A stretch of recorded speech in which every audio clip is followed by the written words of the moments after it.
Ndugu zangu wa Tanzania na mpenzi wa timu ya Simba Sports Club, Simba mwenye kuunguruma.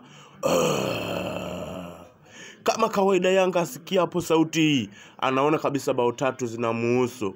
Yanga, nimekuita mara 3 moja kwa moja. Yaani mkutano wa jana jioni, eti unamuita mwana Simba aende kwenye mkutano. Muda wa kulala wewe unafanyaje mkutano?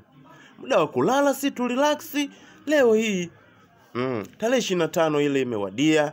Leo tunatokea uwanjani, na sio kwamba sisi hatuchezi, tunacheza vizuri tu, ila tutacheza kwa kanuni maharumu. Na Yanga sio kusema mimi sijafanya mazoezi. Mimi mwana Simba lazima nikunyuke, na utasimulia bao 3 bila kikomo. Unanielewa? Mwana Simba, ubaya ubwela. Itikia ubwela. Kwenye comment unatuma ubwela.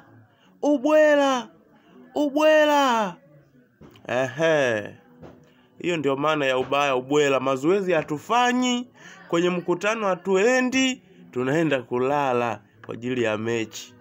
Ni vipi?